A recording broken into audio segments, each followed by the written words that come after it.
Sa loob ngang 62 taon ng aking buhay, hindi ko akalain na mararanasan ko ang isang gabing tulad nito. Pakiramdam ko ay sasabog ang aking puso at may kuryenteng dumadaloy sa buong katawan ko. Sonia, ayos ka lang ba? Sa halip na sumagot, niyakap ko ang kanyang lig. Ang mas nakakagulat pa ay hindi natapos ang gabing iyon. Kahit na mag-umaga na at tumatama na ang sikat ng araw sa bintana, hindi pa rin siya tumitigil. Hindi kapanipaniwala para sa isang lalaking 65 taong gulang. Toto pala ang maksismis. Hindi. Higit pa pala sa maksismis. Ang kwentong ito ay nagsimula isang buwan na ang nakalipas, sa araw na iyon na bumubuhos ang malakas na ulan. Bago magsimula ang kwento, huwag kalimutang mag-subscribe at i-like ang video na ito. Isang hapon iyon kung kailan napakalakas ng ulan ng tag-ulan. Ako si Aling Sonia, 62 taong gulang, at nagpapatakbo ng isang maliit na karinderya sa isang maliit na komunidad sa labas ng Metro Manila. Ang pangalan ko ay Sonia, at sinimulan ko itong maliit na negosyo 5 taon na ang nakalipas matapos pumanaw ang aking asawa. Hindi naman ito kalakihan, sapat lang para makapagluto at magbenta ng ilang putaheng swak sa panlasangang nga nakatatanda sa aming lugar. Noong araw na iyon, alas 5 pa lang ng umaga ay gising na ako para magiwangang sangkap para sa sinigang, magisang ang bagong, at magpritong tuyo. Ang pagsisimula ng aking araw ay ang pagalay ng isang basong tubig sa harap ng larawan ng aking yumaong asawa, sabay sabing, "Mahal. Magsisimula na naman akong magtinda." 5 taon na ang lumipas, ngunit hindi pa rin nagbabago ang ritual na iyon. Pagbukas kong pintong karinderya, at habang nag-ayos ngang ngapakain, napabuntong hininga ako. May tumutulo mula sa gilid ng aming yero. Nagsimula itong tumulo noong nakarang taon pa, ngunit hindi ko magawang ipayos. Bukod sa gastos, hindi ko alam kung kanino ako hihingi ng tulong. Kailangan ko na talagang ipayos ito, bulong ko sa aking sarili. Sakto namang bumukas ang pinto ng karinderya. Isang lalaking basaeng ulan ang pumasok. Nakasuot siya ng kulay abong dayaket at may hawak na itim na payong. May manggabutil ang ulan sa kanyang muha. Mukhang mas matanda siya sa akin ng mga 3 o 4 na taon, matangkat at malapat ang balikat. Seryoso ang kanyang muha ngunit hindi naman nakakatakot. "Pabili po," sabi niya sa mababa at tipid na boses. "Sige po. Ano po ang sa inyo?" "Isang ora na adobo, pakbet at kanin." Agad niyang sinabi ang order niya nang hindi man lang tumitingin sa mga nakahandang ulam, na parabang napagdesisyonan na niya ito noon pa. Habang binabalot ko ang kanyang pagkain, pasimple ko siyang sinulyapan. Malalaki ang kanyang makamay. Mga kamay na sanay sa trabaho, makakapal ang kalyo, mayroon ding maliit na paklat sa ibabaw ng kanyang kamay. Pagkatapos niyang magbayad at tanggapin ang supot, bigla siyang tumingala sa bubong. "May tulo pala kayo." Napatinggala rin ako. Patak-patak ang pagtulo ng tubig-ulan. "Ay, oo nga po. Nagsimula pa iyan noong 1 taon. Kailangan nang ipaayos pero hindi ko maasikaso." Saglit siyang tumingin sa yero at nagsalita. "Gusto niyo, ayusin ko." Nagulat ako. "Ha, naku, huwag na po. Bakit naman kayo mag-abala?" Hindi siya sumagot, tumango lang ng bahagya at umalis na. Ang weird naman ng taong yon, naisip ko. Tahimik at hindi man lang makatingin sa mata. Tapos biglang mag-aalok na ayusin ang bubong. Ngunit, kinabukasan, pagbukas kong pintong karinderya, natigilan ako. Mayos na ang bubong. Ang bahaging tumutulo ay malinis na natakpan, at napinturahan pa ang bago. Kailan niya ito ginawa? Tumingin ako sa dulong iskinita. Sa di kalayuan, may isang lalaking nakasuot ng kulay abong diaket, may bitbit na toolbox, at naglalakad palayo. Hindi man lang siya lumingon. Hindi ko maintindihan. Isang beses ko pa lang siyang naging customer, bakit siya mag-abalang bumalik ng madaling araw para ayusin ang bubong ko? Mula noon, araw-araw na siyang bumibili. Palaging sa parehong oras, bandang 3:00 ng hapon, bubuksan niya ang pinto at papasok, maikli pa rin siyang magsalita. Adobo, pakbet, at kanin po. Pareho pa rin ang order niya, na parang isang recording. Nahingmawsisa ako. Araw-araw po kayo bumibili. Ah, masarap po ba ang luto ko? Opo, masarap. Iyon lang ang sinabi niya. Hindi ngumingiti. Hindi nagdaragdangang ibang sasabihin. At pagkatapos magbayad ay alis na agad. Makalipas ang 1 linggo, may isa na namang kakaibang nangyari. Yung hagdanan sa harap ng karinderiya na lumalangit-ngit, isang umaga ay naging maayos na, ang pundidong ilaw ay napalitan ng bago, at ang mga pasoko ay may bago ng patungan. Lahat ay naayos ng madaling araw, habang wala akong kamalay-malay. Sino kaya ang gumagawa nito? Wala akong mapagtanungan. Kahit ang mga kapitbahay ay walang alam. Sa 2 linggo, isang gabi, nag-overtime ako sa pag-ayos ng karinderiya. Nag-imbentaryo ako at naghahanda ng mga sangkap para bukas kaya inabot na ako ng 9:00. Paglabas ko para magsara, madilim ang iskinita. Pundido ang isa sa mga postengang ilaw. Biglang may lumitaw mula sa dilim. Ihahatid na po kita. Ang lalaking iyon pala.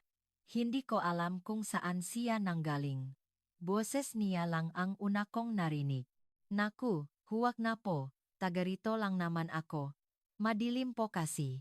Iyon lang ang sinabi niya at tumayo sa tabi ko. Nag-alangan ako at sinabing kaya ko na, pero nagsimula na siyang maglakad. Wala akong nagawa kundi sumabay. Nakakailang nakatahimikan ang namagitan sa amin. Tinamaan ng ilaw mula sa posta ang kanyang mukha. Mas malalim pala ang kanyang makunot kaysa sa inakala ko. Sa jilid ngang kanyang bibig, sa paligid nga mata, at sa malinaw ang magabakas ngang panahon. Ngunit kakaiba, hindi ito makunot na dalang edad, kundi parang maguhit ng isang taong matagal nang nagtitiis. Pagdating namin sa tapat ng bahay ko, nagsalita siya. Pumasok na po kayo. Salamat. Pero, hindi ko pa alam ang panggalan mo. Saglit siyang natigilan. Pagkatapos ay sinabi niya sa mababang boses, Jose po. Ah, ako naman si Sonia. Alam ko po. Iyon lang ang sinabi niya at tumalikot na. Matagal kong tinitigan ang kanyang likot habang papalayo. Alam niya. Paano niya nalaman ang pangalan ko? Ilang araw ang lumipas, isang madaling araw. Maaga akong pumunta sa karinderya. May maagang delivery daw ng masangkap. Ngunit sa kanto, nakita ko si Mang Jose. May kausap siya sa telepono. Hindi. Huwag mo na akong tatawagan ulit. Mababa at matigas ang kanyang boses. Seryoso ang kanyang muka. Pagkatapos ibaba ang tawag, napabuntong hininga siya at saglit na tumingala sa langit. Sa dilim ng umaga, lalo siyang mukhang malungkot. Nagtago ako at pinanut siya. Pakiramdam ko, hindi ako dapat makita. Sino kaya ang kausap niya? Gusto kong malaman, pero hindi ko magawang magtanong. Pagkatapos nun, patuloy pa ring dumadalaw si Mang Jose. Tahimik pa rin, parehong ulam pa rin ang binibili, at seryoso pa rin ang muha. Pero unti-unti, nagsimula kong abangan ang pagdating niya. Pagsapit ng 3:00 ng hapon, napapatingin ako sa salamin at inayos ang pakakatali ng aking apron. Bakit ba ako nakakaganito? Sa 62 taon ng buhay ko, ngayon ko lang naramdaman ang ganitong emosyon. Kahit noong nabubuhay pa ang asawa ko, hindi ako nakaramdam ng ganitong kaba. Komportable kami, pero hindi ganito kabilis ang tibok ng puso ko. Isang gabi, may nangyari. Habang buhat ko ang isang malaking kaldero ng ulam sa harap ng karinderya, bigla akong na out of balance. Nawalan ngang lakas ang aking likod at muntik na akong matumba. Sa sandaling iyon, may humawak sa aking baywang. Si Mang Jose pala. Ang kamay niya ay nakahawak sa aking baywang. Malaki, magaspang, at mainit na kamay. Nanigas ako sa gulat. Pakiramdam ko ay huminto ang tibok ng puso ko. Ayos lang po ba kayo? Tanong ni Mang Jose. Malapit ang kanyang mukha. Abot kamay ko na ang kanyang hininga. Oh, nanginginig kong sagot. Binitawan ni Mang Jose ang baywang ko at siya na ang bumuhat ng kaldero. Tulala kong tiningnan ang kanyang kamay. Ang malaki at makapal na kamay na iyon na may kalyo. Hindi ako makapaniwala na dumampi iyon sa aking baywang. Noong gabing iyon, hindi ako makatulog. Sa tuwing ipipikit ko ang aking mga mata, naalala ko ang kanyang kamay.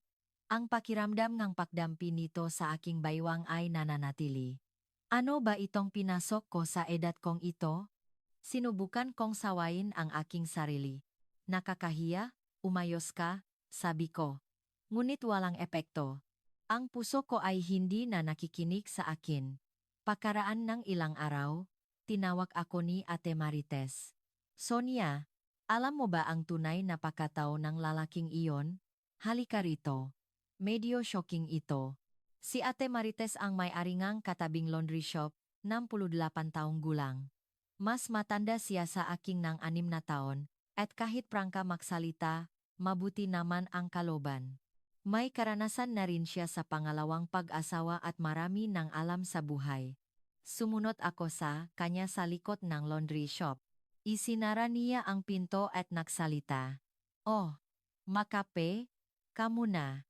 Medyo mahaba-habang usapan ito. Kinabahan ako. Ano kaya ang kuwento sa likod ni Mang Jose? Nang isara ni Ate Marites ang pinto ngang likod bahay ngang kanyang laundry shop, kumalat ang amoy ngang satu na kape sa maliit na espasyo. Nagtimpla siyang 2 tasa, inilapak ang isa sa harap ko, at tiningnan ako ng may kakaibang seryosong tingin bago itinuro ang isang lumang silya. Huy, umupo ka. Umupo ako habang humihop si Ate Marites na kapa at biglang naksalita. Yung si Mang Jose, yung kontraktor na yan, alam mo ba kung bakit makisa na lang siya sa buhay? Umiling ako, at ibinaba ni Ate Marites ang kanyang boses at inilapit ang mukha sa akin. Hiwalay na silang asawa niya, 20 years na. Pero yung dahilan ng hiwalayan, medyo, alam mo na. Pinabitin pa ni Ate Marites ang sasabihin. Kaya naman napatigil ako sa pag-inom ng kape at naghintay. Umalis daw yung asawa niya. Hindi na kinaya. Tinitigan ko siya. Naguguluhan. Tumaas ang kilay ni Ate Marites at ngumiti ng makahulugan. Hindi mo gets. Hindi na raw kinaya nga asawa niya sa kama. Nag-init ang mukha ko. Pinaglaruan ko na lang ang tasang kape at hindi makapagsalita. Gabi-gabi daw, teh. Gabi-gabi. At hindi lang isang beses. Siyempre, sumuko yung babay. Ikinumpas pa ni Ate Marites ang kanyang magadaliri na parang nagbibilang. Nanuyo ang lalamunan ko pero hindi ko magawang uminom. Kapag masyadong malakas ang lalaki, mahirap para sa babay. Kahit gaano mo pa kamahal, kung hindi na kayang katawan mo, ayaw ka talaga. Umiling-iling si Ate Marites, at lalo akong napayuko habang ang puso ko ay kumakabog ng malakas. Pero alam mo, lalo pang ibinaba ni Ate Marites ang kanyang boses at bumulong na parang may sikretong sinasabi. Base sa experience ko sa pangalawang asawa, mas malala kung mahina naman ang lalaki. Yung tipong hindi pa nagsisimula, tapos na, o kaya sa kalagitnaan, biglang hihinto, mas nakakabitin yon. Napatingin ako sa sahig habang hinawakan ni Ate Marites ang kamay ko at seryosong nagsalita. Pero kung kabaliktaran, para sa babaeng kayang sumabay, biyaya yan, biyaya, biyaya, ano bang pinagsasabi mo, ate? Huy! Naranasan ko na yan dati. Nung una, hirap na hirap ako. Pero nung nasanay na ako, naku, wala nang ibang lalaki ang makakapantay. Ngumiti si Ate Marites habang nakatingin sa malayo. Lalo akong namula at inubos na lang ang kape ko. Pero bakit mo ito sinasabi sa akin? Akala mo ba bulak ako? Gusto kang lalaking yon. Pakiramdam ko ay tumigil ang tibok ng puso ko. Nanginginig ang kamay ko habang ibinababa ang tasa. Araw-araw. Parehong oras. Parehong order. Inayos ang bubong mo, ang hagdan, pati ang ilaw. Ano sa tingin mo ang ibig sabihin nun? Baka mabait lang talaga siya. Sa 62 taon mo, may nakilala ka na bang ganyang kabait ng walang dahilan? Hindi ako nakasagot. Tinapik ni Ate Marites ang balikat ko at napabuntong hininga. Yung mga pumanaw, nasa kabilang buhay na. Tayong mga buhay, kailangan nating magpatuloy. Pero makingat ka. Pak nalaman yan ni Bea, siguradong magwawala yon. Sa sinabi niyang iyon, bigla akong natauhan. Naalala ko ang anak kong si Bea at biglang kumirot ang dibdib ko. Pauwi na ako sa karinderya nang tumunok ang telepono ko, si Bea pala. Ma, pupunta ako diyan bukas. Makita tayo. Bakit biglaan? Bakit? Bawal bang bisitahin ang nanay ko? May problema ba? Iba ang tono NG boses ni Bea. Parang may iniimbestigahan. Kinabahan ako. Iniisip kong narinig na kaya niya ang nga sismis. Wala namang problema. Sige. Pumunta ka bukas. Pagkababaeng telepono, hindi nawala ang kaba ko. Pero binuksan ko pa rin ang karinderya. Noong gabing iyon, habang nagsasara ako, may kumatok. Si Mang Jose pala, at hindi tulad ng dati, madilim ang kanyang mukha. Kumabog ang dibdib ko habang pinapasok ko siya. Paano kayo napadaan sa ganitong oras? Narinig niyo na po ba ang sismis? Mahinang tanong ni Mang Jose. Umiwas ako ng tingin at hindi sumagot. Alam ko po kung gaano kabilis kumalat ang chismis dito. Kaya hindi na po ako babalik. Sa masalitang iyon, parang gumuho ang mundo ko. Biglang lumabas sa bibig ko ang masalitang, "Bakit?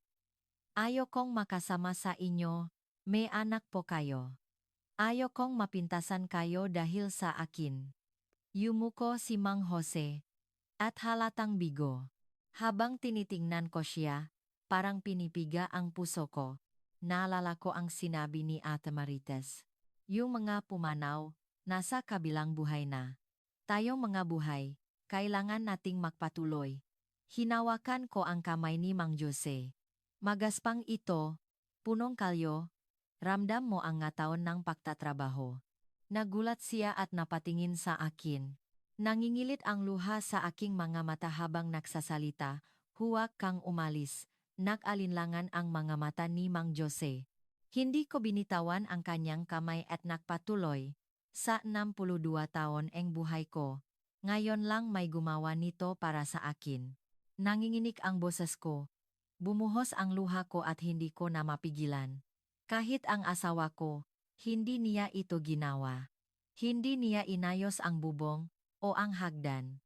Walang imik na hinawakan din ni Mang Jose ang kamay ko. Mainit ito at ramdam ko ang kanyang lakas. "Huwag po kayong umiyak. Bakit hindi?" Nagpapasalamat ako. Totong nagpapasalamat ako. Hindi ko mapigilan ang pag-iyak. Dahan-dahang lumapit si Mang Jose at niyakap ako. Ipinatong ko ang aking mukha sa kanyang malapat na dibdib. Rinig ko ang tibok ng kanyang puso at ramdam ko ang init ng kanyang katawan. Matagal akong umiyak sa kanyang bisik. Lahat ng tiniis ko sa loob ng 5 taon ay biglang bumuhos. "Sige lang po. Umiyak lang kayo." Hinaplos ni Mang Jose ang aking likod. Ang kanyang haplos ay mainit at maingat. Matagal akong umiyak, at kahit tumigil na ako, hindi pa rin ako humiwalay sa kanyang yakap. "Mang Jose, po, bumalik ka bukas." Saglit siyang natahimik, pagkatapos ay hinawakan ang aking mga balikat at tiningnan ako. "Sigurado po kayo? Oh, araw-araw kang pumunta. Igagawa kitang tanghalian." Namula ang mga mata ni Mang Jose, tumango siya at sumagot, "Sige po." Nung gabing iyon, pagkalis ni Mang Jose, naramdaman ko ang init sa aking dibdib. Ang gunit kasabay nito ang kaba. Bukas darating si Bea. Paano kung mag-abutan sila ni Mang Jose? Naghalo-halo ang isip ko at hindi ako makatulog. Kinabukasan, dumating si Bea. Gaya ng dati, kumuha siya ng ilang ulam para iuwi. "Ma, wala namang problema. Di ba? Tanong niya. Sinabi kong wala.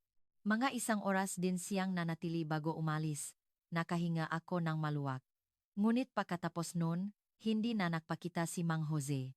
Lumipas ang isang araw, 2, 3, ngunit hindi siya dumating. Araw-araw, pagsapit ng 3:00 ng hapon, tinititigan ko ang pinto ng karinderya, umaasang darating siya. Sa tuwing may bubukas ngang pinto, kumakabog ang dibdib ko. Ngunit ibang customer lang pala ang pumapasok. Wala ang anino ni Mang Jose. Lumipas ang isang linggo. Habang nag-aayos ako ng pakain, naghahanda nga sangkap, at nagsisilbi sa mga customer, palagi akong napapatingin sa pinto. Baka ngayon, darating na siya. Baka ngayon, buong araw. Iyon ang nasa isip ko at hindi ako makapag-focus sa trabaho. Ano ba itong nangyayari sa akin? Tanong ko sa sarili. Ngunit wala akong mahanap na sagot. Sa 62 taon ng buhay ko, ngayon lang ako nakaranas na maghintay ng ganito sa isang tao. Kahit noong makasintahan pa kami ng asawa ko, hindi ganito ang naramdaman ko. Comfortable kami noon, pero hindi ganito kasikip ang dibdib ko. Sa ika-10 araw, dumaan si Ate Marites sa karinderya. Hoy, Sonia, anong nangyayari sa iyo? Ang payat mo na. Hinila niya ang isang silya at umupo, tinitingnan ang mukha ko nang may pag-alala. Kumakain ka pa ba? Parang nangalahati ang katawan mo. Hindi ako makasagot. Ang toto, wala akong ganang kumain nitong mga nakaraang araw. Kahit kumain ako, parang buhangin ang nguyain ko. Bakit hindi na dumadalaw si Mang Jose? Biglang kumabog ang dibdib ko. Ewan ko. Baka busy. Anong busy? Umulan man o umaraw, palagi yang nandito. Tapos biglang nawala? May sinabi ka ba sa kanya? Wala akong sinabi. Bakit hindi na siya pumupunta? Sasabihin ko sanang hindi ko alam, pero napahinto ako. Ang totoo, alam ko ang dahilan. Naalala ko ang sinabi niya noon, ayokong makasama sa inyo kaya hindi na ako babalik. Tinupat niya talaga ang sinabi niya. Biglang pumitik ng daliri si Ate Marites. Ay, teka. Nakita ko siya kagabi, tumibok ng malakas ang puso ko at napatingin ako sa kanya. Saan po? Dito sa iskinita. Kagabi, gailing akong mag-deliver. Late na. Nakatayo siya sa dulong kanto, nakatingin sa direksyon ng karinderya mo. Parang huminto ang pahinga ko. Hindi niya ako nakita. Siyempre hindi. Sa tingin mo ba tatayo siya doon kung alam niyang makikita ko siya? Patago siyang tumitingin. Nagblangko ang isip ko, at nagsimulang tumibo ng malakas ang puso ko. Gabi-gabi, tinitingnan ni Mang Jose ang karinderya ko mula sa dulong ng iskinita. At hindi lang kakabi yon, duktong ni Ate Marites. Ngayong iniisip ko, nakita ko na rin siya noong nakaraang linggo, akala ko noon. Nakataon lang. Pero kagabi, nakita ko ulit, parehong tao. Mukhang gabi-gabi siyang pumupunta. Nanikip ang dibdib ko at parang may bumara sa lalamunan ko. Hinihintay kaniyang makawi. Kapag patay na ang ilaw karinderya, saka lang siya alis. Bakit po? Aba, ewan ko. Siguro nag-aalala siya sayo. Tinapik ni Ate Marites ang balikat ko. Seryoso yata yang taong yan sayo. Ayaw ka lang niyang maistorbo kaya sa malayo na lang siya tumitingin. Uy, kumilos ka naman. Kung hihintayin mo lang siya, habang buhay kayong hindi makikita.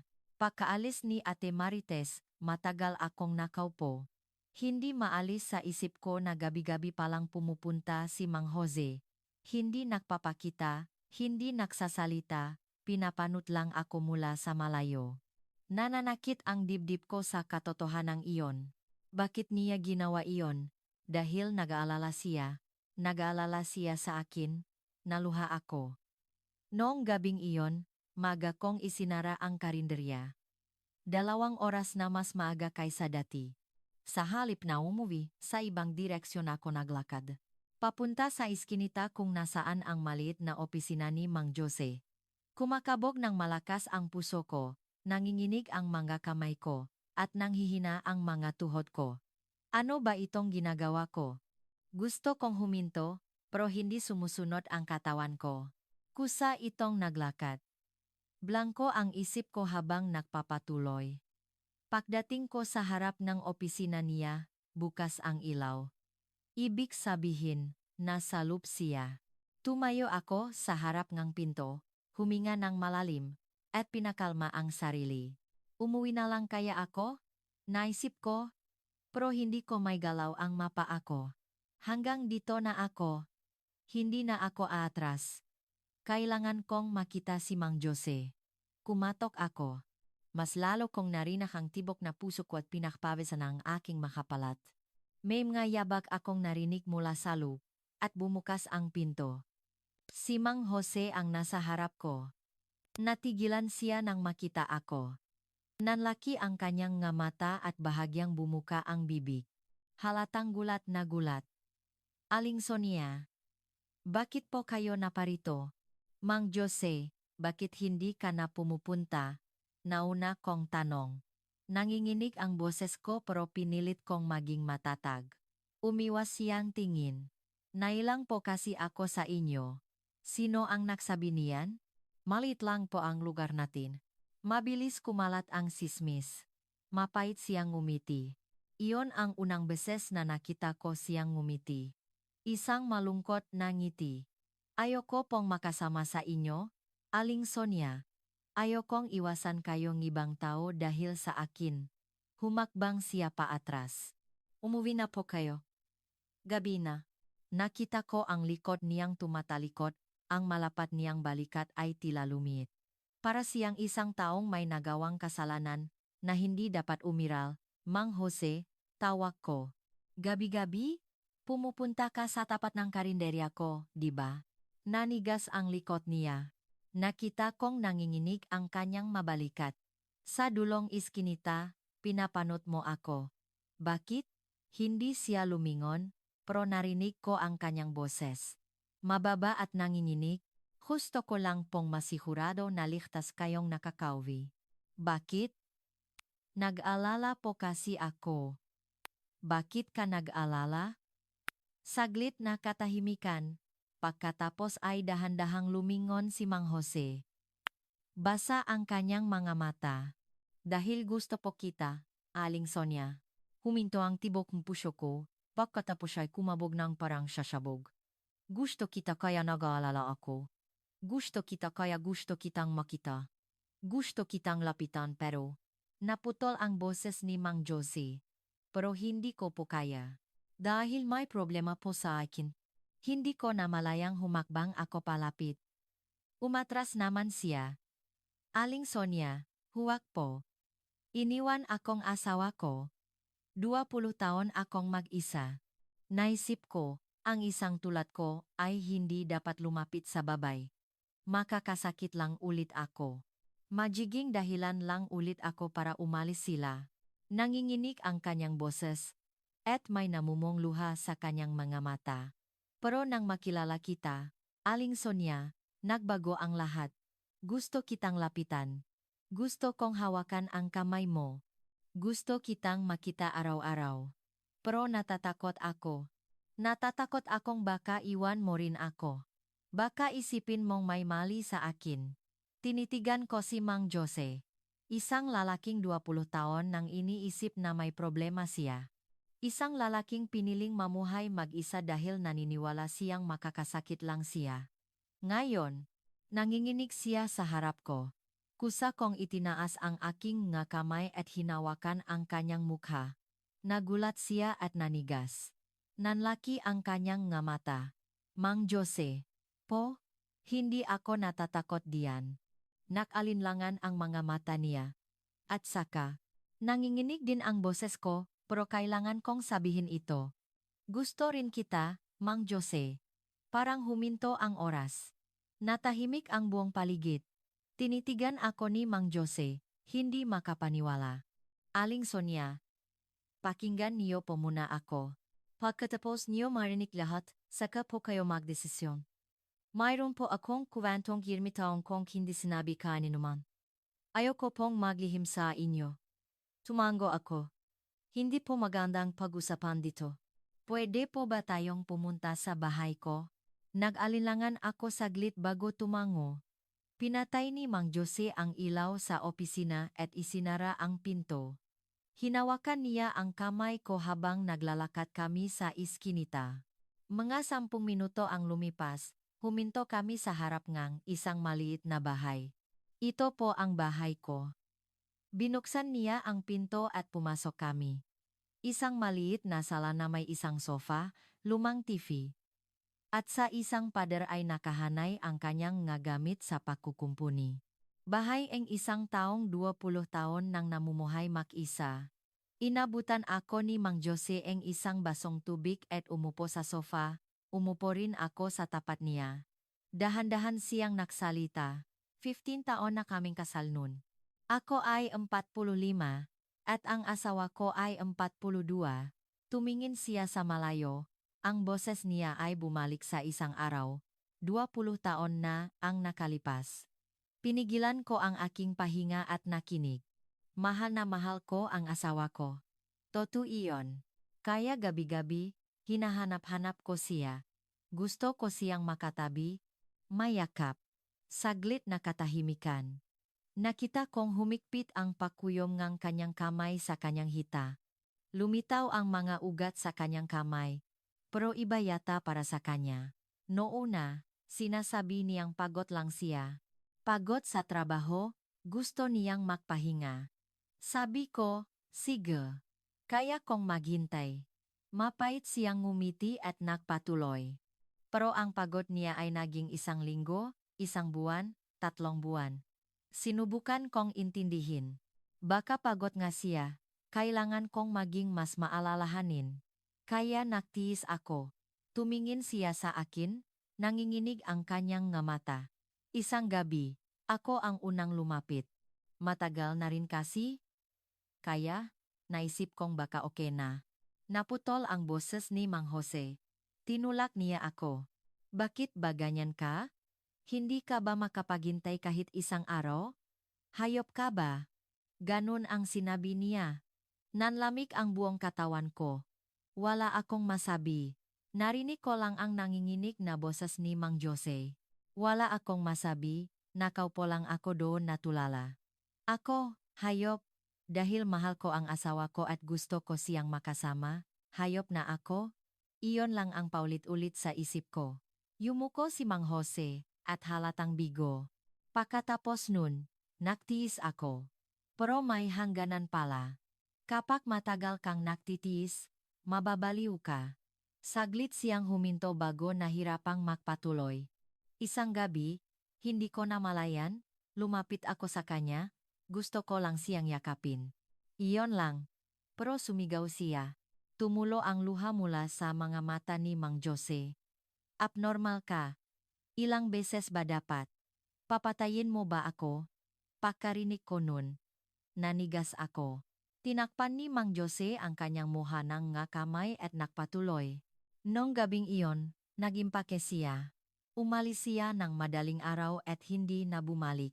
Pinadalhan na lang niya ako ngang divorce papers. Nanginginig ang kanyang mga balikat na para bang sumabok ang 20 taon niyang tinatagong sakit. Mula nun, naisip ko, ako ang may problema. Ako ang abnormal. Hindi ganito ang ibang tao. Ako lang. Itinaas ni Mang Jose ang kanyang mukha. Basa ang gilid ng kanyang mga mata. Aling Sonia, ganito po akong tao. Ayos lang po ba sa inyo? Tinitigan ko siya. Isang taong 20 taon nang iniisip na abnormal siya. Isang taong tinawag na hayop ng sarili niyang asawa at dinala ang sugat na iyon ng mag-isa. Isang taong naniniwalang makakasakit lang siya sa babay at ikinulong ang sarili. Ngayon, nanginginig siya sa harap ko. Hindi ko namalayang tumulo ang luha ko. Mang Jose, hindi iyan problema. Nanlaki ang kanyang mga mata. Hindi ka lang niya kayang sabayan. Hindi ikaw ang may mali. Hindi lang kayo para sa isa't isa. Tumayo ako mula sa sofa at lumapit sa kanya. Tumingala siya sa akin, ang kanyang mamata ay basa pa. Hinawakan ko ang kanyang pisngi. Pinunasan ko aking madaliri ang bakas ng kanyang luha. Hindi ako aalis. Parang huminto ang pahinga ni Mang Jose. Nanginginig ang kanyang malabi. Mang Jose, tumayo ka. Dahan-dahan siyang tumayo. Mas matangkat siya sa akin ng malaki. Kailangan kong tumingala. 20 taon kang nag-isa. Tama na iyan. Hindi ka na mag-isa. Ako ang unang yumakap sa kanyang lig. Natigilan si Mang Jose. Nanigas ang kanyang katawan. Siguro nga, sa loob ng 20 taon, walang sinuman ang lumapit sa kanya ng ganito. Bumulong ako sa kanyang tenga. Okay lang, Mang Jose. Hindi ako alis. Sa masalitang iyon bumigay si Mang Jose. Ang kanyang mabraso ay yumakap sa aking baywang, unay maingat, pagkatapos ay humigpit. Naramdaman ko ang panginginig ng kanyang magabalikat. Tahimik siyang umiyak. Umiyak din ako. Sa pag-isip kung gaano kalungkot ang taong ito sa lupeng 20 taon, parang gumuho ang puso ko. Matagal kaming makayakap. Humiwalay si Mang Jose at tiningnan ako. Pula ang kanyang mga mata, at may bakas pang luha sa kanyang pisngi. Aling Sonia, sigurado po ba kayo? Tumango ako. Hinawakan ni Mang Jose ang mukha kong dalawang kamay. Nanginginig ang kanyang magaspang at malalaking kamay. Pwede po ba kitang halikan? Huminto ang tibok ng puso ko. Noong una, magaan lang, na parang nag-ingat na baka mabasag ako. Malambot at mainit. 5 taon kong hindi naramdaman ang labingang isang tao. Ang mapakiramdam na akala ko'y kinalimutan ko na matapos pumanaw ang asawa ko ay biglang bumalot sa buong katawan ko. Humiwalay saglit si Mang Jose, pagkatapos ay lumapit ulit. Sa pagkataong ito, iba na. Mula sa pagiging malambot, lumalim ito. Naramdaman ko ang diin sa kanyang malabi, at ang kanyang makamay ay humigpit sa aking baywang. Hinihila ako palapit. Kinapos akong hininga. Nakblanko ang isip ko. Huminto ang pag-isip ko at puro pakiramdam na lang ang natira. Nang humiwalay si Mang Jose, mabigat ang kanyang pahinga. Aling Sonia, kailangan ko na pong tumigil. Kung hindi, hindi ko na mapipigilan. Madilim ang kanyang mamata, puno ngang pagnanasa. Ngunit may halong takot. Takot na baka masaktan niya ako ulit. Na baka iwan ko siya. Hinawakan ko ang kamay ni Mang Jose at inilagay sa aking pisngi. Hindi mo kailangang tumigil. Aling Sonia? Oh, hindi po kayo magsisisi. Hindi. Medyo. Matagal po ako. Narinig niyo naman po sa tsismis. Tinitigan ko siya ng diretso sa mata. Alam ko, tama na ang tanong. Gawin mo na. Natigilan si Mang Jose, pagkatapos ay ngumiti. Isang ngiti na may halong kaba, pananabik, at pag-asa. Iyon ang unang pagkakataon na nakita ko siyang ngumiti ng ganun. Hinawakan niya ang kamay ko at dinala ako sa isang silid. Pagbukas ang pinto, isang maliit na kama, isang mesita, at isang lampara ang nakita ko. Ang espasyo kung saan namuhay mag-isa si Mang Jose. Isinara ang pinto. Sa dilim, hinawakan ng makamay ni Mang Jose ang aking mukha. Hinalikan niya ang aking noo, pababa sa aking pisngi, sa dulong aking ilong, at sa aking baba. Dahan-dahan, parang may kuryenteng dumaloy sa buong katawan ko, kinapos akong hininga. Aling Sonia, huwag po kayong kabahan. Dahan-dahan lang po tayo. Hinaplos ng kanyang kamay ang aking balikat. Naramdaman ko ang panginginig. Kinakabahan din pala siya. 20 taon na rin kasi. Nanginginig ka rin? Opo. Sobra. Ako rin. Pareho kaming natawa. Sa dilim, ang tunog ng aming tawanan ay nakatulong para mabawasan ang kaba. Pinaupo ako ni Mang Jose sa kama at umupo siya sa tabi ko. Kinuha niya ang kamay ko at hinalikan ito. Salamat po. Salamat sa pagpunta niyo. Salamat sa pagtanggap niyo sa akin. Naginit ang gilid ng aking mga mata at parang may bumara sa aking lalamunan. Ako dapat ang magpasalamat. Dahan-dahang yumuko si Mang Jose, at nagsimula ulit ang halik.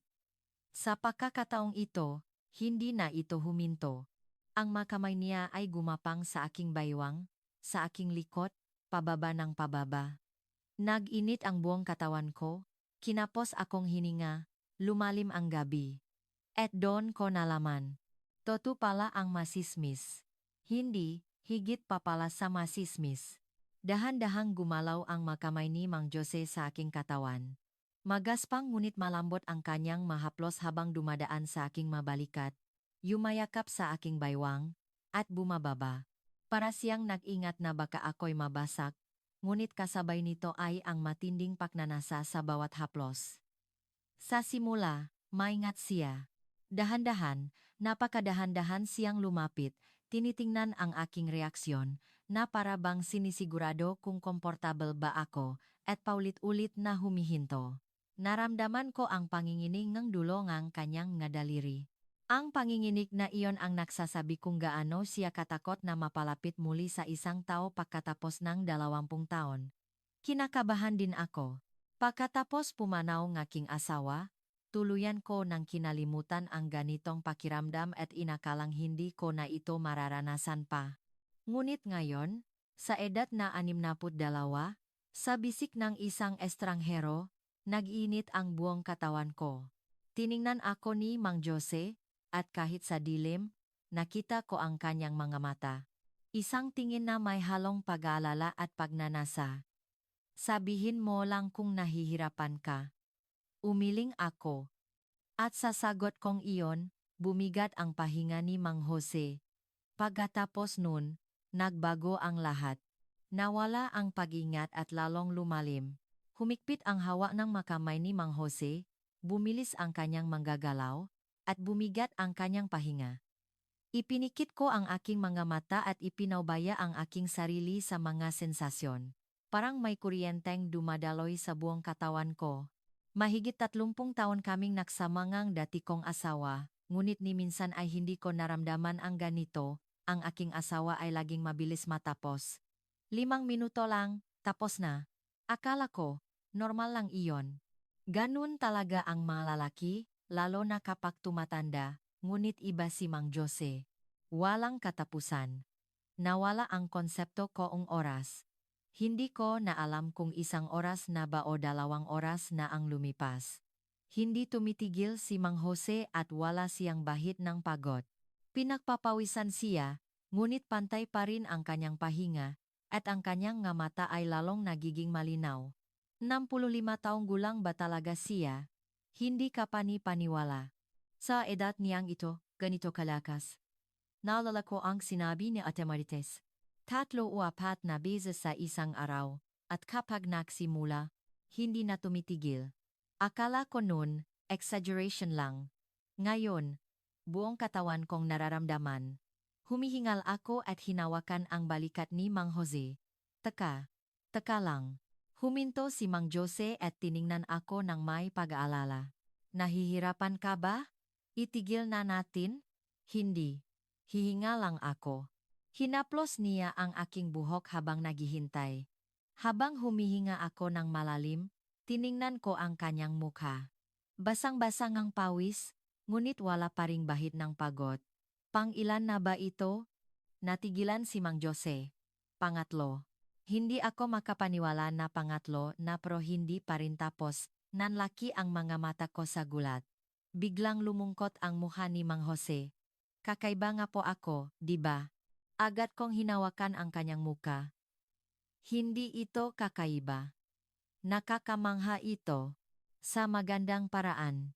Nag-alinlangan ang mga mata ni Mang Jose, na parabang tinitiyak kung dapat ba siyang maniwala. Mga mata ngang isang taong 20 taon nang iniisip na abnormal siya. Hinaplos ko ang kanyang pisngi at sinabi, Mang Jose, hindi ito problema. Isa itong regalo. Walang imik na niyakap ako ni Mang Jose. Naramdaman ko ang panginginig ng kanyang nga balikat. Bumulong siya sa aking tenga. Salamat po. Niyakap ko rin siya at sumagot. Ako ang dapat magpasalamat. Saglit kaming makayakap bago siya humiwalay at nagtanong. Pwede pa po ba? Sa halip na sumagot, hinila ko ang kanyang likpalapit. at nagsimula ulit. Sa pagkakataong ito, mas malalim, mas matindi, at mas matagal. Bumigat ang pahinga ni Mang Jose, at sumunod din ang sa akin. Nag-init ang buong katawan ko, nagblanko ang isip ko, at puro pakiramdam na lang ang natira. Pumasok ang liwanag ng buwan mula sa bintana, at bahagyang naaninak ang mukha ni Mang Jose. Basa ng pawis, ngunit malinaw pa rin ang kanyang nga mata. Sa kanyang pagtingin sa akin, may halong pagnanasa at pagmamahal. Lumalim pa ang gabi. Nang matapos ang ikaapat na beses, pagod na ako. Wala na akong lakas sa buong katawan at hirap na akong igalaw kahit isang daliri. Ngunit si Mang Jose, malakas pa rin. Sonia, ayos ka lang. Oh, pero grabe ka talaga. Nahihiya siyang ngumiti at hinaplos ang aking buhok. Ganito po talaga ako. Mula pa noong bata. Ipinatong ko ang aking ulo sa kanyang dibdib at nagtanong, gaano kadalas? Maga 5 o 6 na beses sa isang araw. Kaya nga po umalis ang asawa ko. 5 o 6 na beses. Sa isang araw. Hindi ka panipaniwala na possible pala iyon. Ang dati kong asawa, hirap na kahit isang beses sa isang linggo. Akala ko, iyon ang normal. Ibang klase talaga si Mang Jose. Hanggang ngayon po. Medyo nabawasan lang dahil sa edad, pero mga 3 o 4 na beses pa rin. Napangiti ako. Nagtatakang nagtanong si Mang Jose, bakit po kayo natatawa? Wala lang.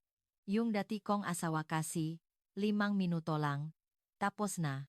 Akala ko, normal lang iyon. Natigilan si Mang Jose at maingat na nagtanong, masyado po ba akong matagal? Umupo ako at hinarap siya. Mang Jose.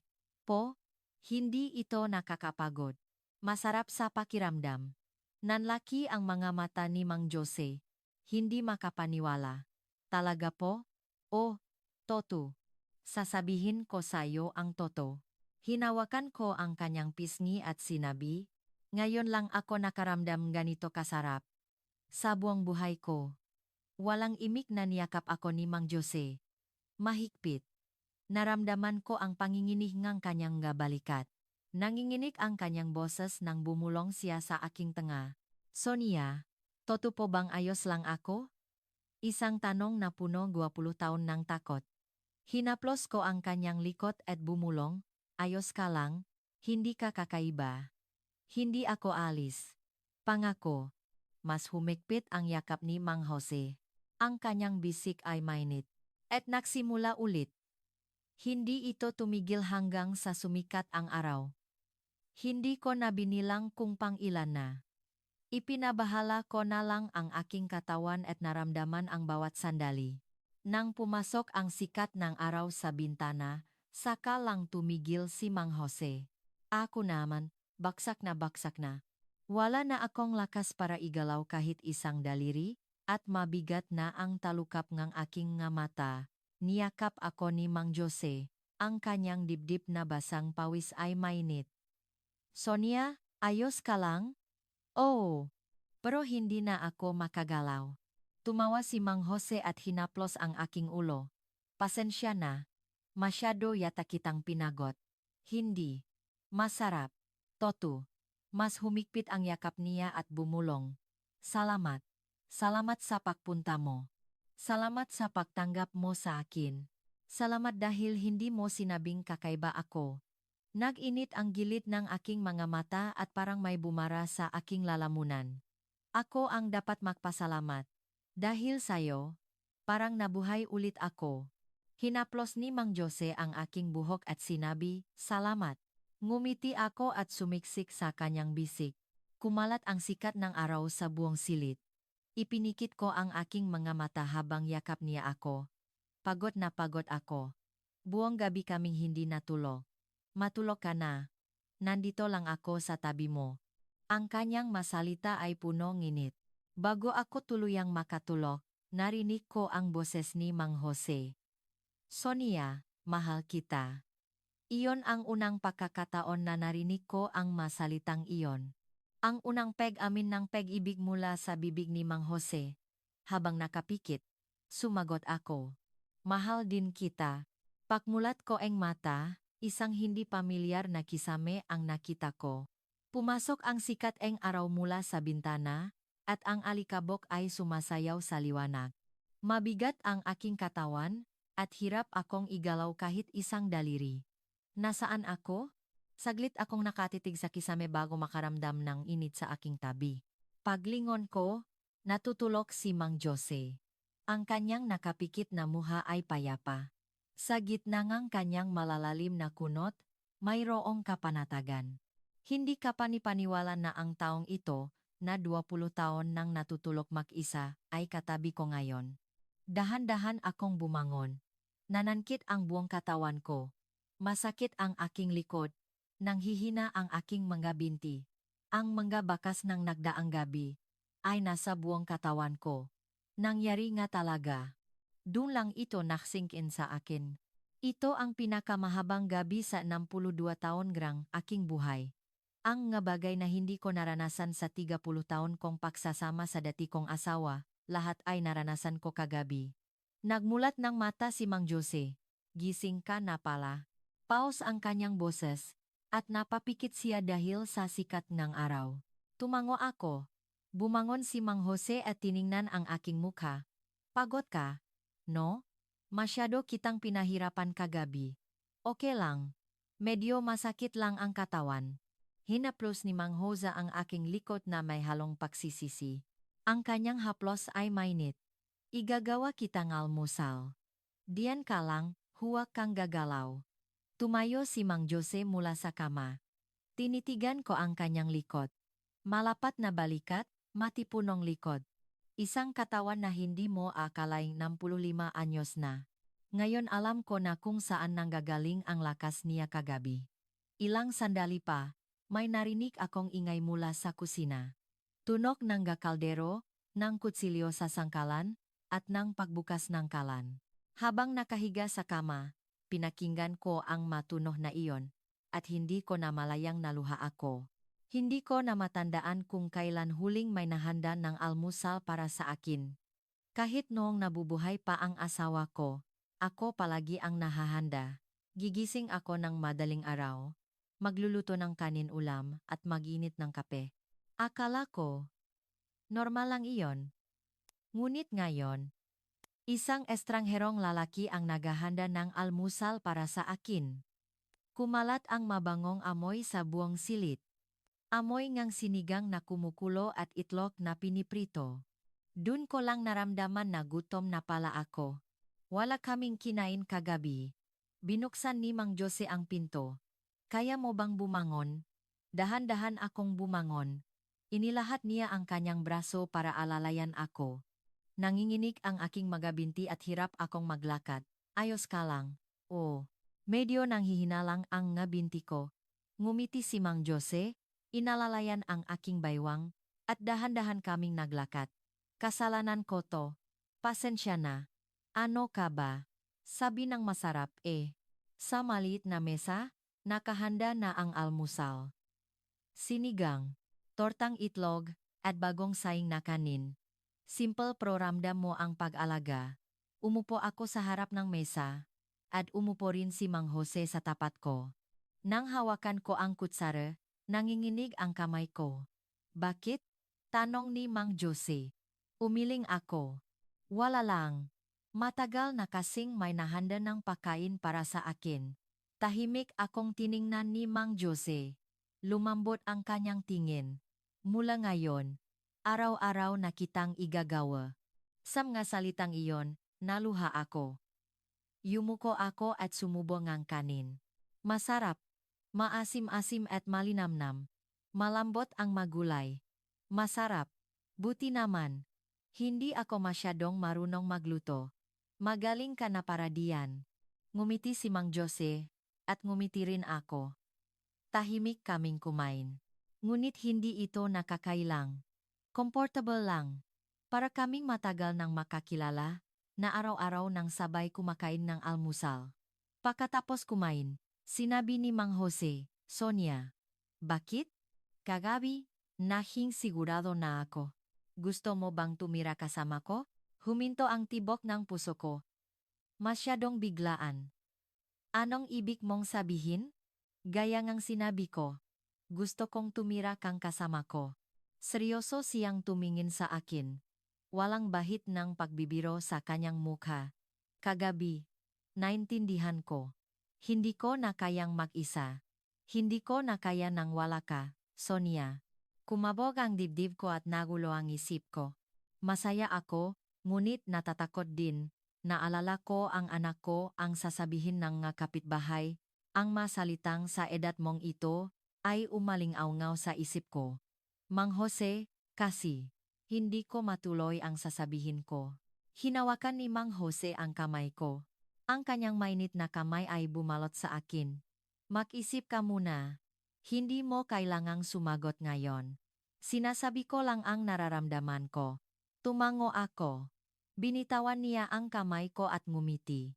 Ako na ang mahuhugas. Magpahinga ka na diyan. Tumayo si Mang Jose at nagsimulang mahugas. Nakaupo ako sa mesa, tinitingnan ang kanyang likod. Ang kanyang malapat na balikat ay gumagalaw habang naririnig ang tunog ng tubig. Tumira kasama ko, paulit-ulit iyon sa isip ko, biglang tumunog ang telepono ko. Sa screen, nakita ko ang pangalan ni Bea. Kumabog ang dibdib ko. Ang anak ko. Nanginginig kong sinagot ang tawag. Ma. Ako to. Nasaan ka? Bea. Anak. Ma. Tinatawagan kita kagabi. Bakit hindi mo sinasagot? Wala ka sa bahay. Nagblanko ang isip ko. Hindi ko alam ang sasabihin. Hindi ko pwedeng sabihin na sa opisina ako ni Mang Jose natulog. May. Inasikaso lang ako. Anong inasikaso? Basta. Trabaho. Narinig ko ang buntong hininga ni Bea sa kabilang linya. Ma, nandito ako sa harap ngang karinderya. Hindi bukas. Kumabo ng malakas ang dibdib ko. Ano? Nandiyan ka? Ma, nasaan ka? Pupuntahan kita. Tiningnan ko si Mang Jose. Huminto siya sa pahuhugas at nakatingin sa akin. Nag-alala. Bea, ako na ang pupunta. Hintayin mo ako diyan. Saan ka ba galing? Basta hintayin mo ako. Ibinaba ko ang tawag. Nanginginig ang manggakamay ko. Lumapit si Mang Jose. Anak mo. Oo. Nasa harap daw ng karinderya. Ihahatid na kita. Huwag na. Kaya ko nang mag-isa. Sumeryoso ang mukha ni Mang Jose. May sasabihin sana siya pero pinigilan niya. Dali-dali akong nagbihis at lumabas ng pinto. Sonia, huwag sana kayong mag-away ng anak mo dahil sa akin. Kumirot ang dibdib ko. Lumapit ako kay Mang Jose at hinawakan ang kanyang muha. Ako nang bahala. Hintayin mo ako. Hinalikan ko siya sa tumalikod, at binuksan ang pinto. Paglabas ko, malamig ang hangin ng umaga. Huminga ako ng malalim at naglakad papunta sa karinderya. Nanginginig pa rin ang mga binti ko at mabigat ang katawan ko, pero hindi ako huminto. Sa harap ngang karinderya, nakatayo si Bea. Pakakita niya sa akin. Sumeryoso ang kanyang muha at tiningnan ako mula ulo hanggang paa. Suot ko pa rin ang damit ko kagabi, at magulo ang buhok ko. Ma, saan ka galing? Hindi ako makasagot. Nanlamig ang tingin ni Bea. Ma, huwag mong sabihin. Ang katahimikan ko ang naging sagot. Napabuntong hininga si Bea at yumiling. Isang tingin na may halong pakadismaya at galit. Ma, ano ba to? 5 taon pa lang mula nang mamatay si Papa. Pero may iba ka ng lalaki. Parang pinipiga ang puso ko. Ngunit itinaas ko ang aking ulo, Bea. Ano, ma? Makinig ka muna sa akin. Tinitigan ako ni Bea. Hindi ako umiwas ng tingin. Pumasok muna tayo. May sasabihin ako. Binuksan ko ang pinto ng karinderya at pumasok. Sumunod si Bea. Pakasara ang pinto, bumigat ang katahimikan sa maliit na espasyo. Binuksan ko ang ilaw, kumuha ng 2 silya, at inilagay na makaharap. Sinabihan ko si Bea na umupo. Umupo siya, at umupo rin ako sa tapat niya. Malamig ang tingin ng anak ko, at seryoso ang kanyang ngalabi. Ramdam ko ang galit sa buong katawan niya. Sige, ma. Anong gusto mong sabihin? Matigas ang kanyang boses. Huminga ako ng malalim at nagsalita. Bea, kasama ko si Mang Jose kagabi. Lalo pang sumeryoso ang muka ni Bea. Puno ng pagkadismaya ang kanyang nga mata. Alam ko, halata naman. Yung damit mo, yung buhok mo, hindi ko sinusubukang itago. Gusto kong maging tapat sa'yo. Tapat? 5 taon pa lang mula nang mamatay si Papa.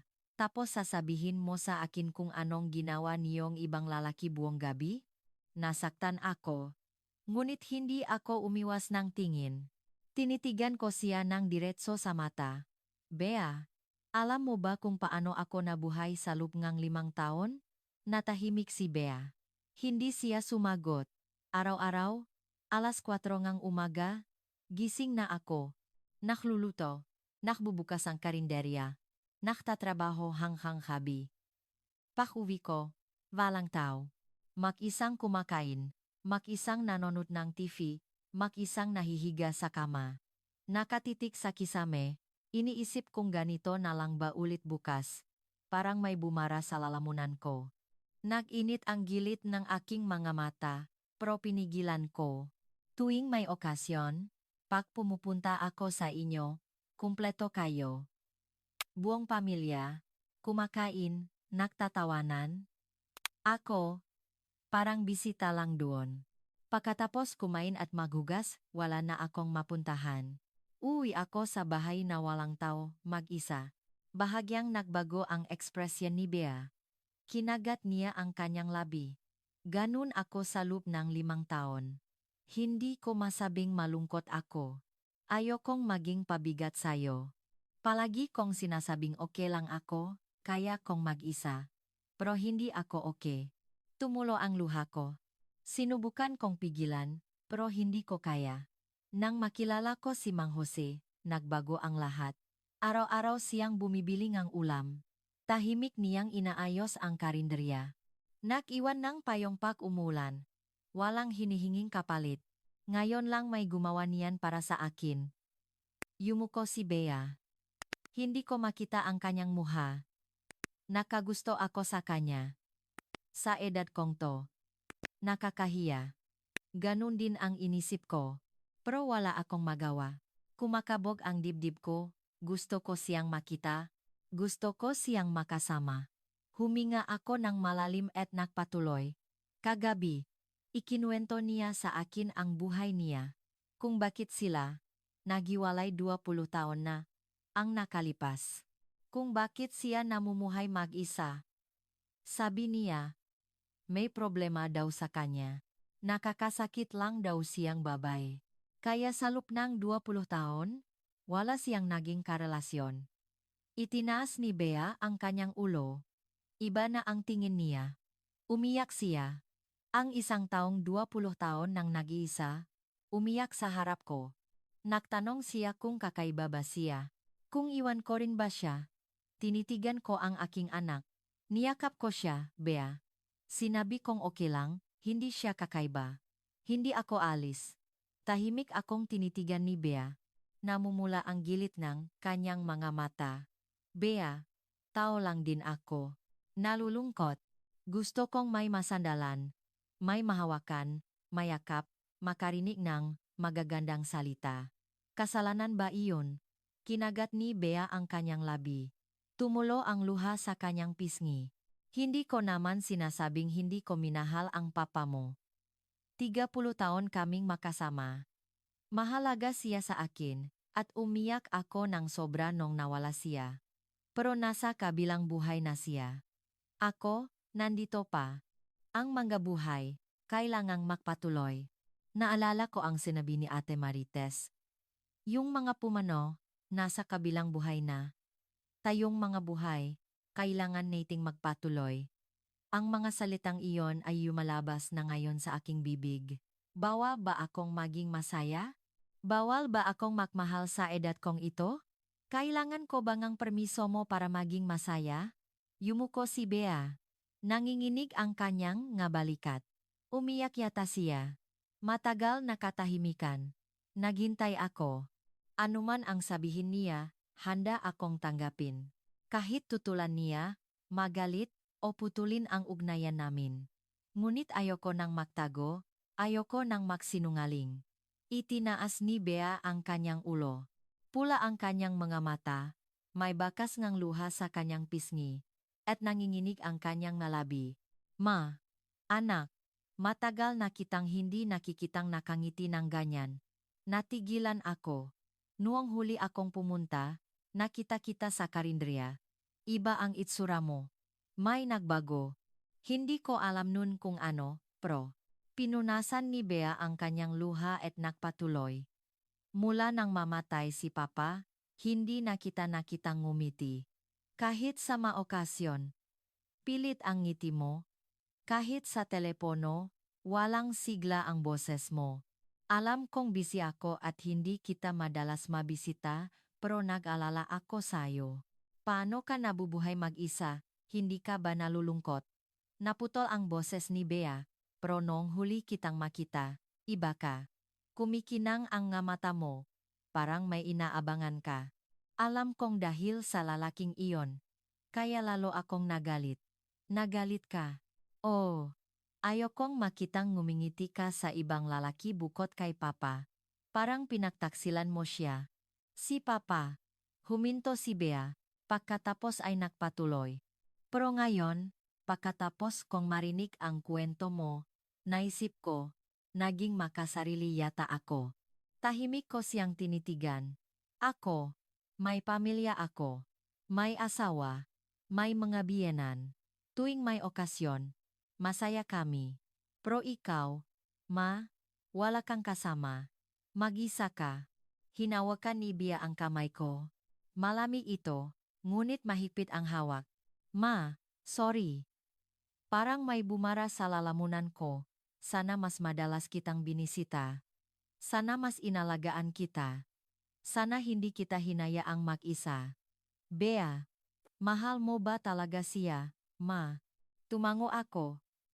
Mahal na mahal. Hindi siya pala salita, pero sa gawa niya pinapakita.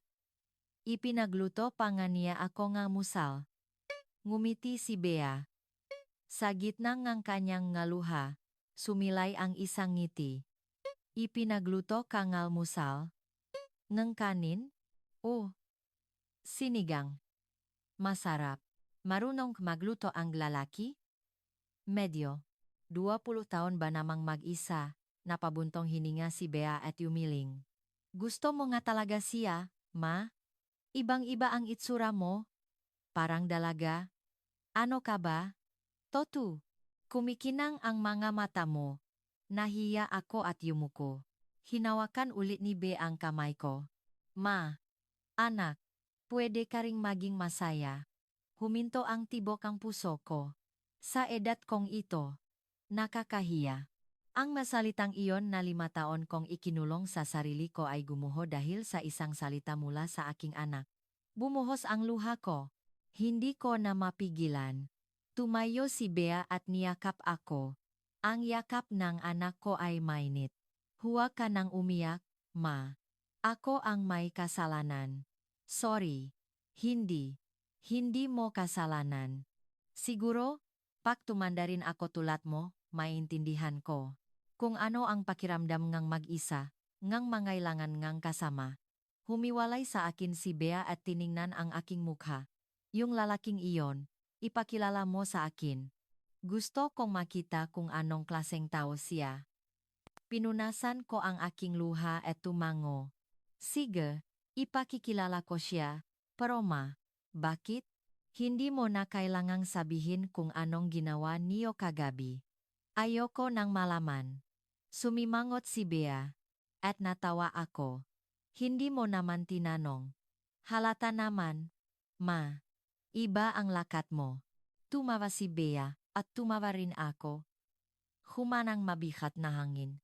Matagal na panahon na kaming hindi nagtawanan ng ganito. Tawagan mo siya. Papuntahin mo dito. Ngayon. Oo. Para makilala ko. Nanginginig kong kinuha ang telepono at tinawagan si Mang Jose. 2 ring pa lang, sinagot na niya. Sonia, ayos ka lang? Isang boses na punong pag-alala. Halatang naghihintay siya. Oo, ayos lang ako. Mang Jose, pumunta ka dito sa karinderya. Diyan, gusto kang makilalang anak ko. Narinig ko ang pahintongang kanyang pahinga sa kabilang linya. Saglit na katahimikan, bago siya sumagot. Sige, papunta na ako. Ibinaba ko ang tawag at tiningnan si Bea. Hinawakan niya ang kamay ko at sinabi, Ma, gusto mo talaga siya? No? Oo. Kung ganun, okay na sa akin. Kung masaya ka, masaya na rin ako. Naluha ulit ako. Isang luhang kaligayahan. 10 minuto ang lumipas, bumukas ang pinto at pumasok si Mang Jose. Halatang kinakabahan. Hindi niya alam kung saan ilalagay ang kanyang nakamay. Tumayo si Bea at humarap kay Mang Jose. Ako po si Bea. Anak ni Mama. Yumuko si Mang Jose. Ako po si Jose. Ikinagagalak ko po kayong makilala. Alagaan niyo po ang mama ko. Itinaas ni Mang Jose ang kanyang ulo at seryosong tiningnan si Bea. Opo, pangako po. Tumango si Bea at lumingon sa akin. Alis na ako. Ma, babalik na lang ulit ako. Sige, anak. Mag-ingat ka. Binuksan ni Bea ang pinto, ngunit huminto bago lumabas. Lumingon siya at sinabi, Maging masaya ka, Ma. Isinara ang pinto at nawala si Bea. Tiningnan ko si Mang Jose. Nakatingin din siya sa akin. Basa ang gilid ng kanyang mamata. Naging mayos po ba? Tumango ako at lumapit sa kanya. Niyakap ko siya, at niyakap din niya ako. Salamat, Sonia. Para saan? Nag-alala ako na baka magawi kayo ng anak mo dahil sa akin. Hindi kami nagawi. Nakayos pa nga kami. Mas humigpit ang yakap ni Mang Jose. Ang kanyang bisik ay mainit. Sonia, bakit? Ngayon, pwede na ba talaga tayong magsama? Itinaas ko ang aking ulo at tiningnan si Mang Jose. Sa kanyang mga mata, may halong pag-asa at takot. Takot na baka tanggihan ko ulit siya. Hinaplos ko ang kanyang pisngi at sumagot. Oo, magsama na tayo. Tumulo ang luha mula sa mga mata ni Mang Jose. Luhang ang isang taong, sa unang pagkakataon sa loob ng 20 taon, ay hindi na mag-iisa. Lumipas ang isang taon. Isang madaling araw ng taglamig, 5:00, nagising ako bago pa man tumunok ang alarm, naramdaman ko ang init sa aking tabi. Yakap ako ni Mang Jose habang natutulog. Isang eksena na hindi ko man lang naisip 1 taon na ang nakalipas. Dahan-dahan akong gumalaw para bumangon, ngunit humigpit ang yakap ni Mang Jose. Saan ka pupunta? Isang boses na antok pa. Sa karinderya. Bangon na. Mamaya na. Niyakap niya ang aking baywang at isiniksik ang kanyang mukha sa aking lik. Naramdaman ko ang kanyang mainit na hininga. 1 taon na ang lumipas, pero sa tuwing yayakapin niya ako, kumakabog pa rin ang dibdib ko. Mang Jose, kailangan na talaga nating bumangon. Sige na. 5 minuto pa. Ang 5 minuto niya ay laging nagiging 30 minuto. Ngumiti ako at hinaplos ang kanyang buhok. Nagmulat siya niya mata at tiningnan ako. Antok pa. Ngunit punong pagmamahal ang kanyang mga mata. Sonia, bakit? Ang ganda mo. 1 taon ko nang naririnig iyan araw-araw, pero namumula pa rin ako. Lagi mo na lang sinasabihan, kasi lagi kang maganda. Hinalikan niya ako sa noo, pababa sa pisngi, sa dulong ilong, at sa labi. Isang ritual na inulit namin tuwing umaga, ngunit hindi nakakasawa. Bangon na talaga tayo. Malungkot siyang bumangon, at sumunod ako. Noong unang pasok ko sa silid na ito, maliit at malungkot ito. Ngayon, iba na. Nakasabit ang mga damit ko. Mayroon ng salamin, at sa tabing kama ay ang mga paborito kong libro. Nang pumunta si Mang Jose sa kusina para magpakulong tubig. Naghilamos ako at tumingin sa salamin. Napansin ko na mas naging masaya ang itsura ko kumpara noong isang taon. Ang ngakunot ay naroon pa rin, pero iba na ang tingin ko, mga mata ngang isang taong buhay na buhay. Pagkatapos kumain ngang mabilis, lumabas kami. Malamig ang hangin ng umaga. Hinawakan ni Mang Jose ang kamay ko. Ang kanyang mainit na kamay ay bumalot sa malamig kong kamay. Hindi ka nag-gloves. Nakalimutan ko. Ipinasok niya ang kamay ko sa kanyang bulsa. Mainit sa loob. Isang taon na kaming ganito, makahawak kamay habang naglalakad. Araw-araw, sabay kaming naglalakad papunta sa karinderya. Pagtawid namin sa iskinita at paglabas sa pangunahing kalsada, madilim pa. Ang nga ilaw lang sa posta ang nagbibigay liwanag. Gusto ko ang paglalakad naming dalawa sa tahimik na kalsada ng umaga. Walang imikan, sapat na ang makasabay na paglalakad. Sonia, bakit? Masaya ka ba? Bigla siyang nagtanong. Huminto ako at tiningnan siya. Sa dilim ng umaga, seryosong kumikinang ang kanyang mga mata. Bakit mo natanong? Wala lang. Minsan, parang panaginip lang. Mapait siyang ngumiti, sa likod ng ngiting iyon ay ang 20 taon ng kalungkutan. 20 taon akong mag-isang naglakad dito, sa ganitong oras, sa kalsadang ito. Noon parang mababali ako sa lungkot. Pero ngayon, kasama na kita. Minsan, kailangan kong siguraduhin kung totoo ba ito. Nanikip ang dibdib ko at parang may bumara sa lalamunan ko.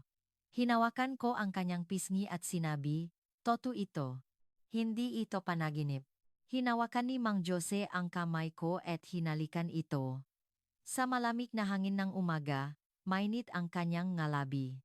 Salamat, Sonia. Salamat sa pagdating mo sa buhay ko, ako ang dapat magpasalamat. Dahil sa'yo, nabuhay ulit ako. Naglakad ulit kami. Magkahawak kamay papunta sa karinderya. Pagdating namin, si Mang Jose ang unang nagbukas ng pinto. Ang dating lumalangit-ngit na pinto ay madali nang bumukas. Ang tumutulong bubong ay maayos na, at ang sirang hagdan ay malinis na. Lahat ay inayos ni Mang Jose. Pumasok kami at binuksan ang ilaw. Sinimulan ni Mang Jose na buhatin ang masangkap. Noon, mag-isa ko itong ginagawa. Ngayon, dalawa na kami. Siya ang nagbubuhat ng mabibigat, ako ang nagluluto. Ganun nagsisimula ang aming araw. Pagkatapos ng umaga, saglit kaming nagpahinga sa hagdan sa harap ng karinderyerya. Ang hagdan na inayos ni Mang Jose isang taon na ang nakalipas. Ang ganda ang panahon. Tumingala si Mang Jose. Asul na asul ang langit. Unga. Ipinatong ko ang aking ulo sa kanyang balikat at niyakap niya ang aking baywang. Ang kanyang bisik ay mainit. Sonia. Bakit? Wala akong pinagsisisihan. Saan? Sa 20 taon kong pag-isa. Nahirapan ako noon, pero dahil doon, nakilala kita. Parang hinintay kita, sa lahat ng panahong iyon. Naginit ang gilid ng aking mga mata at parang may bumara sa lalamunan ko, ako rin. Pagkatapos mamatay ng asawa ko, 5 taon akong nahirapan. Pero dahil sa panahong iyon, nakilala kita. Hinalikan ni Mang Jose ang aking ulo at hinaplos ang aking buhok. Araw-araw tayong magiging ganito? Siyempre. Araw-araw, hanggang sa kamatayan? Hanggang sa kamatayan, nagtawanan kami. Ang aming tawanan ay kumalat sa hangin ng taglamig. Biglang lumabas si Ate Marites mula sa kanyang laundry shop. Pagkakita niya sa amin, ngumiti siya at lumapit. Hoy, ganyan pa rin kayo. Isang taon na pero parang bagong kasal pa rin. Ate, ang aga-aga. Bakit? Toto naman. Tumingin. Si Ate Marites kay Mang Jose. Mang Jose? Alagaan mo itong si Sonia. Ha? Yumuko si Mang Jose. Opo, siyempre. Pati sa gabi? Ate. Namula ako at napasiga. Tumawa ng malakas si Ate Marites. Bakit? Tayo-tayo lang naman. Sa itsura niyo, alam ko nang maayos ang lahat. Namula rin si Mang Jose at nahihiyang ngumiti. Tinapik ni Ate Marites ang balikat ko.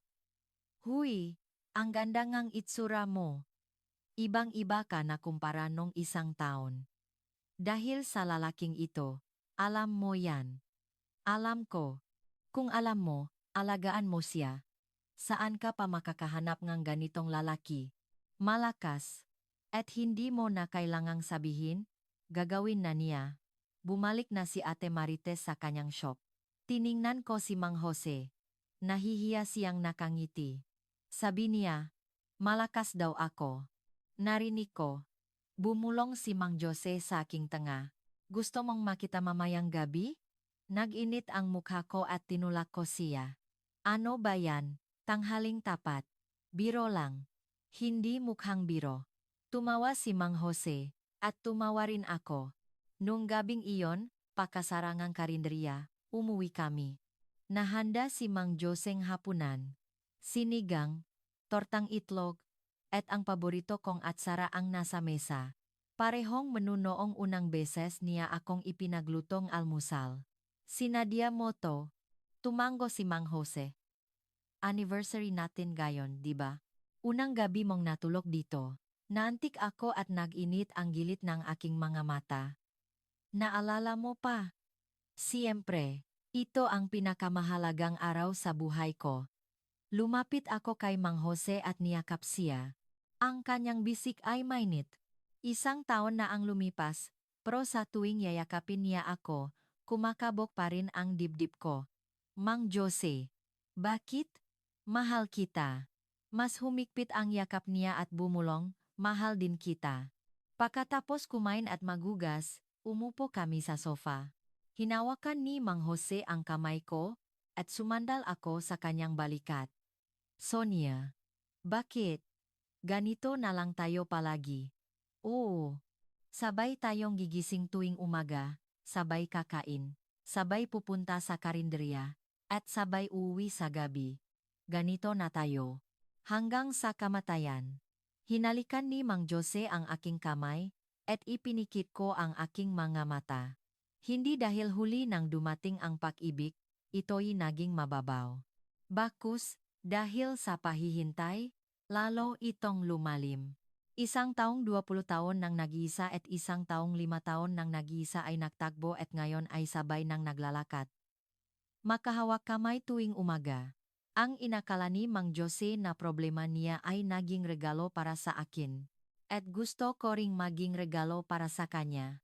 Kung mayroon man sa inyo na nakikinig sa kwentong ito at iniisip, sa edad kong ito, ganun din ako nun. Akala ko, nakakahiya, hindi ako karapat-dapat. Ngunit nalaman ko, walang huling edad para sa pag-ibig. At karapat-dapat tayong maging masaya. Kung nagustuhan niyo ang kwentong ito, panorin niyo rin ang iba pa naming nga video.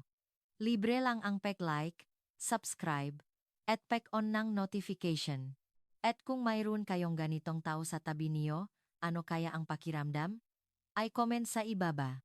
Ang inyong mga salita ay maaaring magbigay ng malalim na koneksyon sa iba.